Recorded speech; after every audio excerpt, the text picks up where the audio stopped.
important matters regarding our statewide efforts against this virus. I won't be issuing any legally binding orders today, but that does not mean that we would not be back here soon to make further legally binding orders. And we understand that perhaps the force of law will not be necessary if Washingtonians act with the force of compassion, in the force of responsibility, in the force of a sense that we are indeed all in this together. We remain concerned that some of our state are not taking the measures that are absolutely necessary to preserve health and life and limb in the state of Washington. It is not rhetorical or hyperbolic when I say that everyone needs to change their behavior, change the way we live temporarily if we are going to prevent significant loss of life for the people we love in the state of Washington. And when I say everyone, I mean, frankly, everyone, because we all are potential transmitters of this virus, and we all, to some varying degree, are potential victims of this virus. And if anyone is living a normal life today, you are not doing what we need to do for you to do if we're going to save lives in this state. We are still seeing people behaving as if this virus was not a mortal threat to people in this state. Although I laid out orders last week for people to stop eating in restaurants and going to bars and other gathering places and put limits on large gatherings, we are still seeing people ignoring both these orders and common sense about what it takes to protect our loved ones. I've got to be unequivocal about the orders that are in place. They are crucial to halt the transmission and spread of this virus and to stave off disaster both to our lives but to our economy. And they are enforceable by law. If people continue to ignore this common sense provision, I will go farther to protect 7 million Washingtonians. So I'm asking you, and you may say I am pleading with you, to stay home, unless it is necessary for you to go out. And I'm asking both businesses and individuals to help us accomplish this. Now, not everyone has got the memo on this yet. I just talked to a friend of mine this afternoon who found out that her 18-year-old son was still going out hanging around in various places where the young folks hang out. That is not responsible behavior. And if you're seeing an 18-year-old doing that, tell them they're going to get cut out of the will if they don't behave. Because we have got to be serious about this virus. And if they don't respect that, tell them they're going to hear from the governor. We've got to change the way we do business and run our family life in this state. Now, employers have an obligation as well. They have a moral and legal obligation to the health and safety of their workforce, including biosecurity risks presented by COVID-19. Workers that are older than 65 and those with underlying health conditions, as defined by the Center for Disease Control, are particularly vulnerable to exposure and the associated consequences. So I am working on a proclamation to ensure that these workers have a legal right to leave the workplace to protect their health and to self-isolate for the duration of this outbreak, and make sure that they have the financial means to be able to do that and the legal protection to get their job back when this blows over. So employers have got to do their part to help flatten this curve. And employers are encouraged to use all possible tools to offer high-risk employees flexible options for telework and alternate job tasks or administrative leave in order to maintain worker pay and benefits through this difficult time. Now today, for the workers in this category, without these protections that are given voluntarily by their employers, Our state unemployment insurance system is available as a backstop.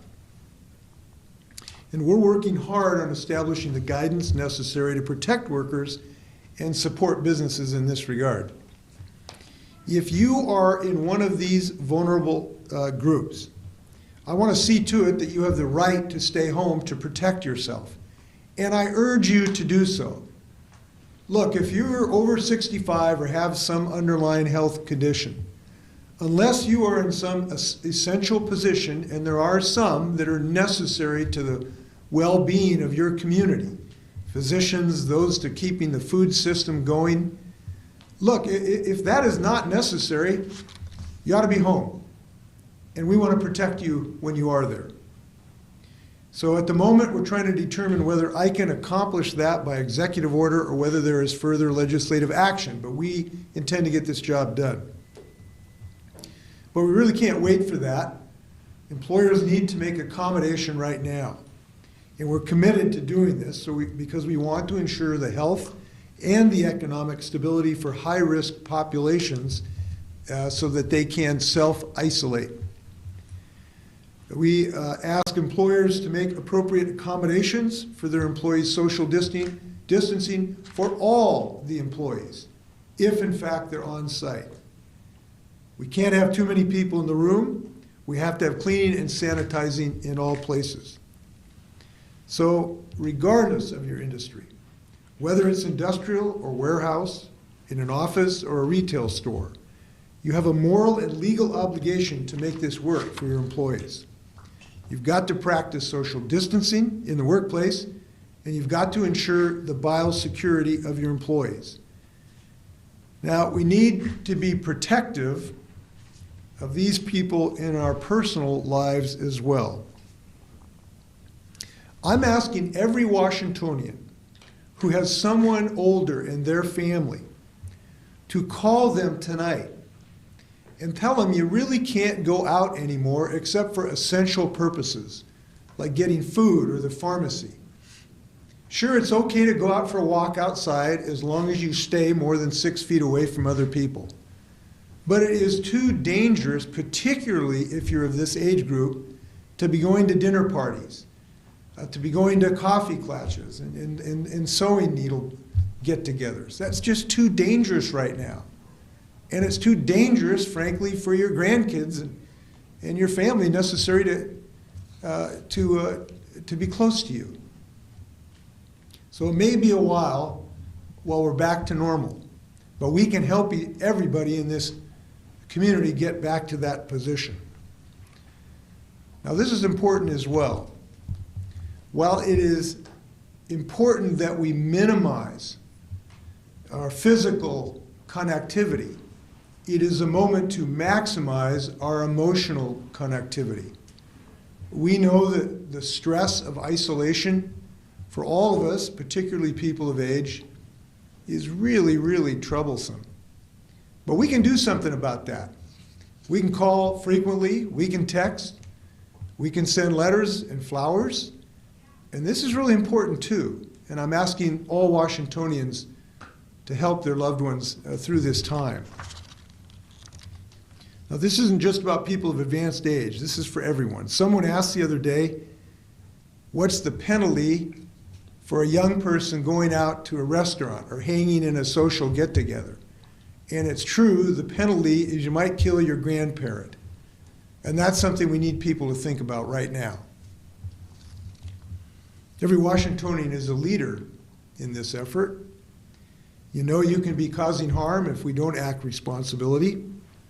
Technically, it's a crime to violate any of these rules, but it's a moral crime, in my book, to put other people at risk. And the most important people are the 7 million people of Washington who can get this job done. So we're doing this to make sure people do get the message. Now, I'd like to brief Washingtonians on some of our efforts here as a state. As you know, we are very scientifically oriented and data-driven in our decision-making.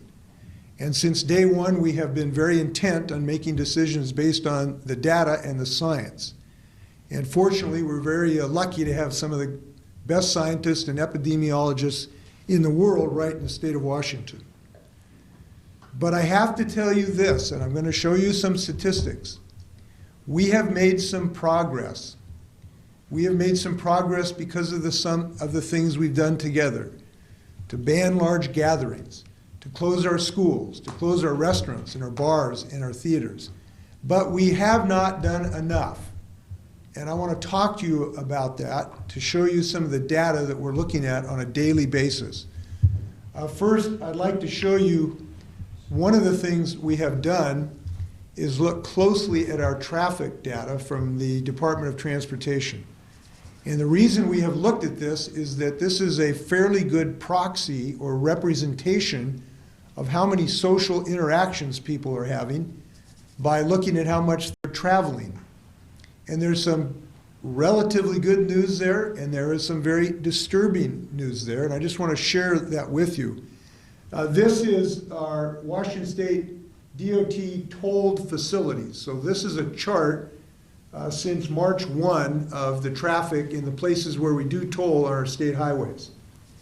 And if you look at this for the arterial in Seattle, SR 99, we've seen a relatively steady decline where we now have about a reduction of 61% below the typical or average evidence.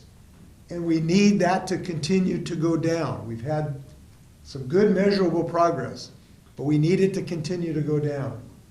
On SR 520 on the bridge, we have seen again fairly consistent reductions over time for the last 18 days, down now to 59% less than typical travel. But if we look at the Tacoma Narrows Bridge, although we've had some improvement, we're still only about 24% down. If we look at SR 167, we're still only about 28% down. If you look at Spokane, it's not on the chart, but it's still only about 20% down. This is not enough. In the Lakewood area of I-5, it's only about 5% the other day. That is not enough. It is clear that we have continuation of too many social interactions going on in our state. So what this points out to us in doing the analysis is that we are capable of changing behavior. It's happening in King County. But in many places across the state, although we've made some progress, it is not enough. I want to show you the second graph. If I can find this graph. We have been doing testing in our state. We are probably doing as much or more testing than any other state. We're doing somewhere in the region of 3,500 tests a day. We've done 20,742 tests so far, and 93% of these tests are negative. About 7% are positive. I just wanted to share this to let folks know there is testing going on in our state, but we cannot be fooled to think that that 7% means we're out of the woods, because that 7% could represent potentially still a doubling of this virus. So these facts do not give us sufficient confidence that we have in any way, shape, or form beaten this virus. And the risk of enormous explosion of the virus remains real. Therefore, we have got to continue to look at the science of this, and all of us, I believe, have to continue to accelerate our efforts. Whatever we're doing, we are not doing enough of it, or more importantly, we're doing too much of it. We need positive change. So this is not the beginning. It's not the beginning of the end. Maybe it's the end of the beginning, to paraphrase Winston Churchill, of this effort. Now, I am hearing good stories, as we all are. We've heard the singing in Italy, but we've seen similar things in our state. I heard about Representative Marcus Riccelli from Spokane, who teamed up with a local business to distribute over 1,000 meals to families in Northeast Spokane last week, while the Spokane School District got their food program up and running. Now there's a community-wide effort called Spokane Food Fighters to help deliver meals to families who may not have access to meals through other channels like school districts, food pantries, and the like. It's just one example of the amazing kindness and support throughout the state of Washington. We've had some good news in our efforts to build our medical and hospital capacity. And I'm going to look for those numbers here that should be available in a moment. I will get them. Let's see if we can find these numbers here. I know in our ventilators, we need more ventilators. We have about 200 on order from a Massachusetts firm and about 18 from another location, but we need to accelerate that effort. David or Tara, we have somewhere the numbers of some of our PPE here. Oh, I'm sorry, yes, we have a chart here. I'm sorry about this. Yeah, I just wanted to let people know about the progress we're making on personal protection equipment. This is vital for so many different folks in the state of Washington right now. We just got some good news this afternoon. We will be receiving in the next few days 1,600,000 N95 respirators. This is absolutely critical. We're going to have 560 surgical masks coming in, 12 million disposable gloves, 650,000 disposable gowns. By the way, we think we're going to be able to make some of these gowns in our prison industries, actually, and 74,000 canisters of disinfectant. That's coming from the federal stockpile. I spoke to the Army Corps of Engineers today, and they are on duty, ready to assist us in preparing both additional hospitalized units, but also helping to prepare for isolation facilities for people who are homeless and the like. And we appreciate that assistance. So this work is ongoing, but as I've said, it's going to take us all to buckle down with more robust, more comprehensive, and more dedicated efforts. And I'm going to ask Washingtonians to do all of that. With that, I'm happy to stand for questions. Okay, we're going to start with Rachel from AP. Governor. Rachel. Hello. So Secretary of State Kim Wyman has asked for the postponement of the April 28th special election, citing in part concern about the election workforce, especially those who are older. Given the guidance that you've just given today on older workers, have you made a decision yet on whether to use your authority to reschedule those elections? I have not, and I'll be talking to the Secretary about her thoughts in the near future. So we'll have an answer to you shortly, I hope.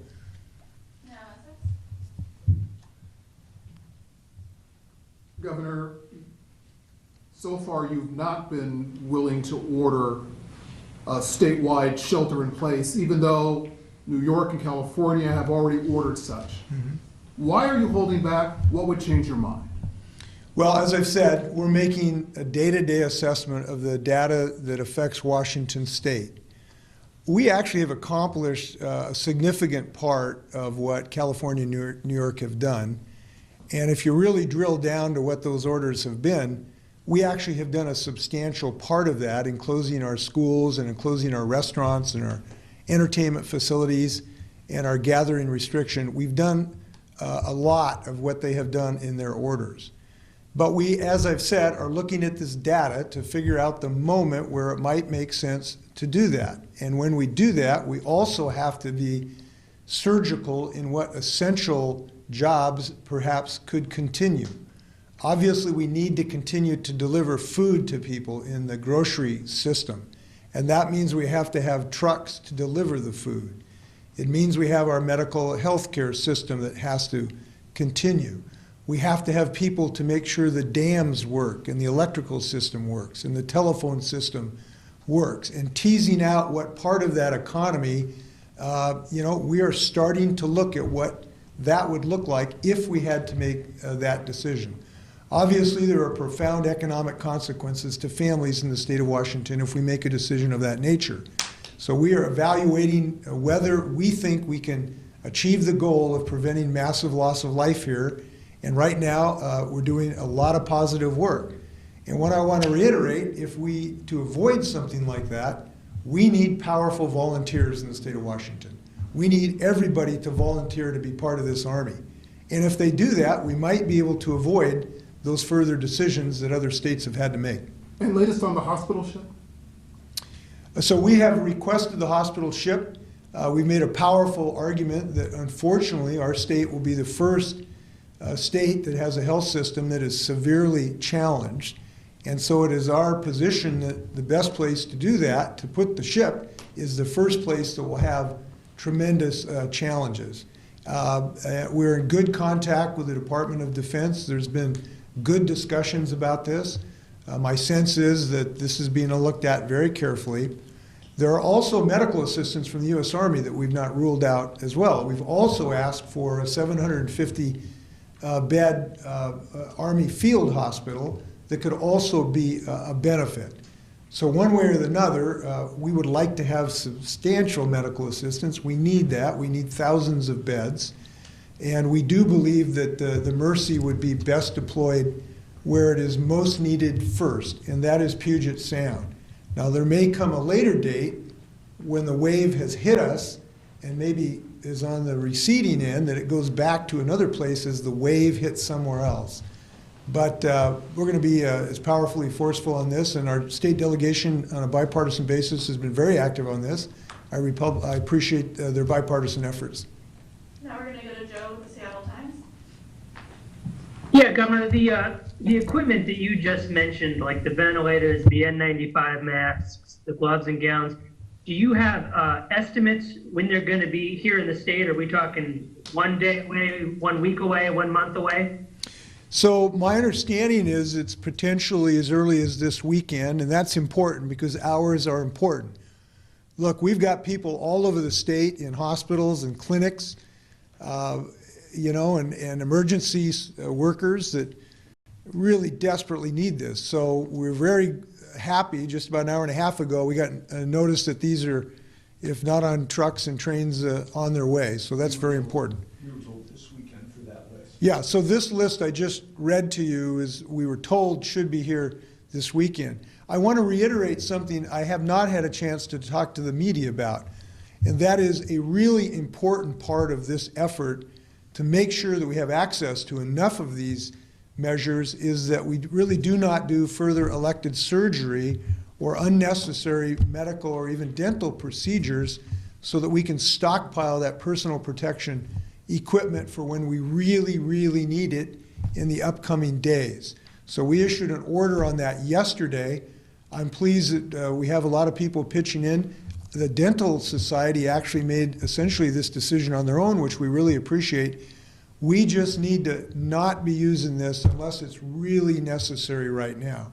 So if your elective surgery is rescheduled, I know that'll be frustrating to people, but this can really save lives in the next several weeks. Now we're going to go to Jim Drew with the News Tribune.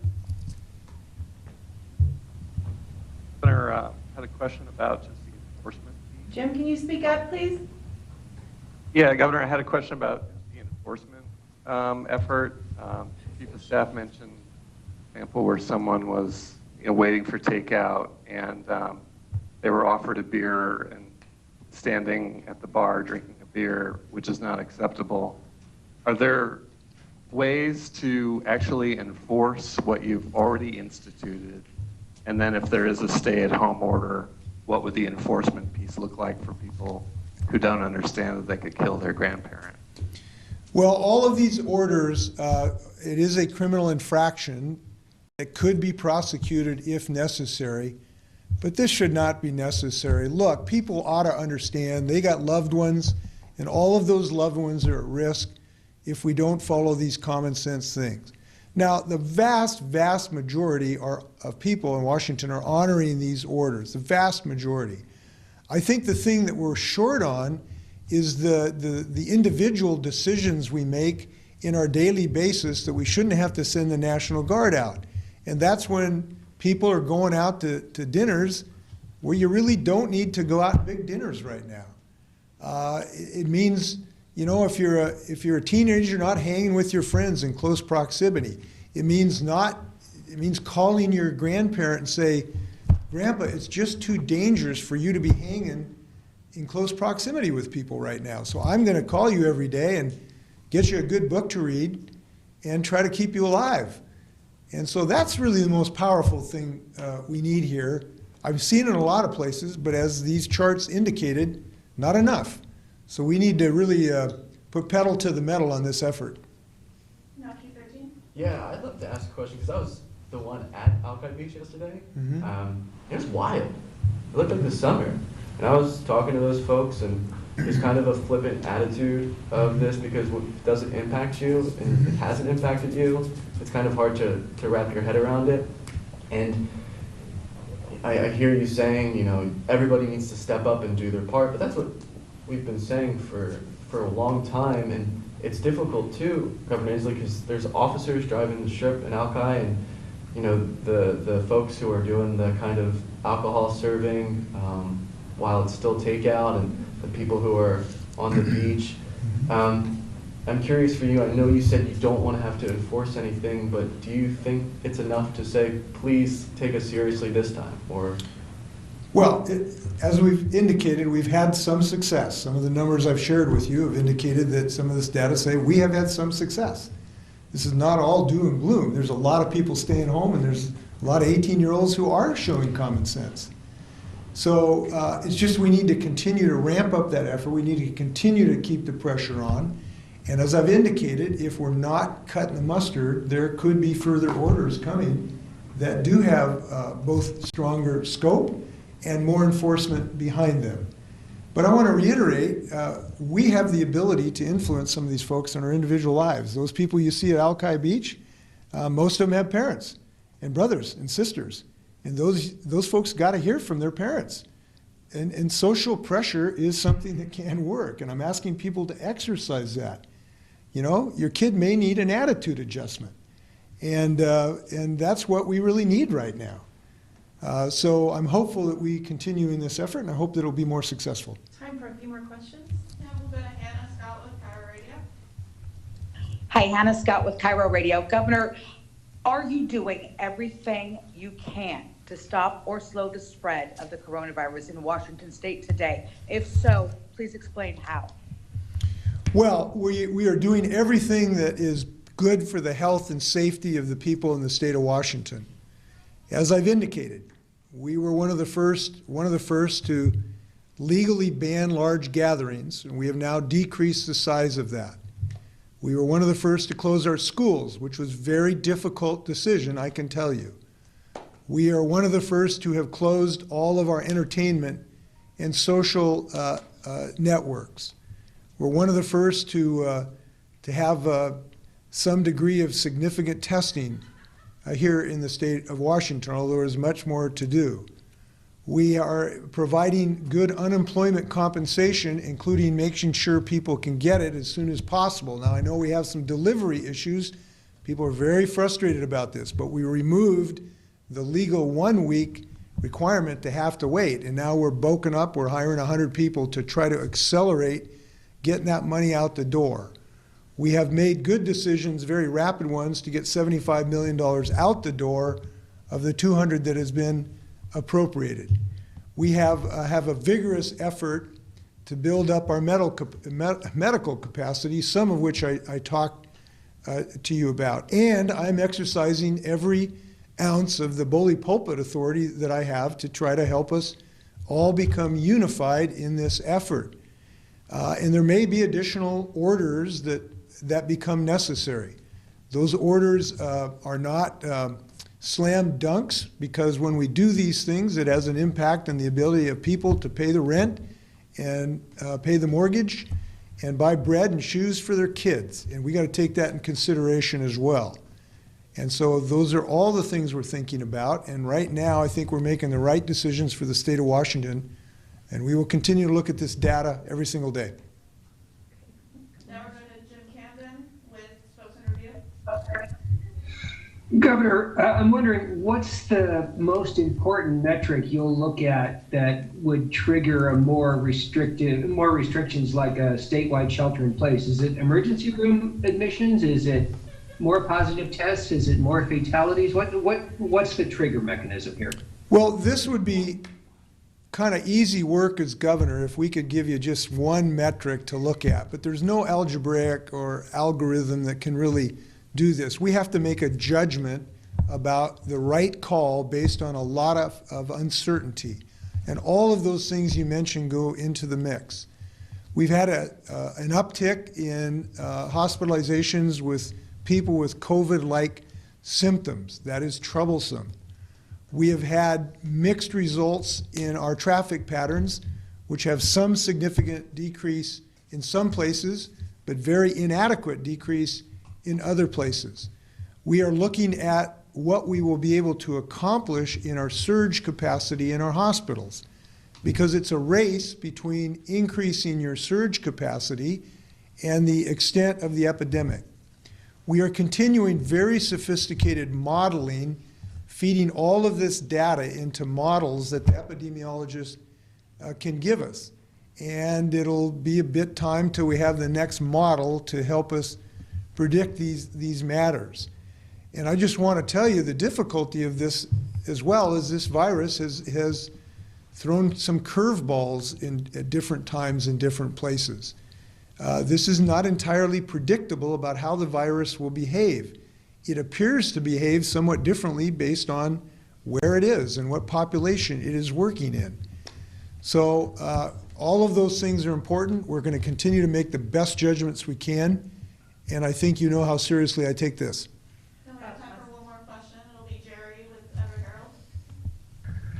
Herald. Governor, I wanted to go back to your comments about the businesses. If you could clarify one point about whether you're taking or signing a proclamation to give workers the legal right to leave the workplace to protect themselves. And related to that, one particular business in Snohomish County, Boeing, a number of its workers have called for shutting down the Everett plant because of the number of employees who've been diagnosed with COVID-19. What's your, do you think they should shut down that plant? Jerry, if you could bear with me just for a moment. Tara, I have a piece of paper on my desk. It has a name of this fellow I want to cite. Could you see if you can help me with that? Thank you. So yes, the question about Boeing is connected to the whole rest of the state's economy, as you know, and it is not the only place, but obviously a huge part of our economy and the workforce. We generally would think that we would think of Boeing as we do other large employers, both from the safety of their employees' perspective and the economic impacts to families if they do have to close. So what we're doing today is to tell Boeing employees and all employees that we want to protect you if you're over the age of 65 or if you have serious underlying medical conditions. You ought to be able to stay at home and keep your job and get unemployment compensation. Now, for the rest of the employees, the decisions have not been made. We have not made a decision yes or no on that, and we evaluate these on a daily basis. So the possibility exists. We have not made that decision categorically, and that decision will be based on all the data that we continue to get hourly. Do you have that just for a moment? No, that wasn't it anyway. Okay. Do another question? Okay, I want to thank people for their continued effort. I want to repeat that we're going to get through this. I think people understand that. All of these things we've asked of Washingtonians are temporary with permanent consequences. So I'm hopeful in the days to come we bend to this task, we get through this together, because we know we are going to get through this together. Thanks a lot.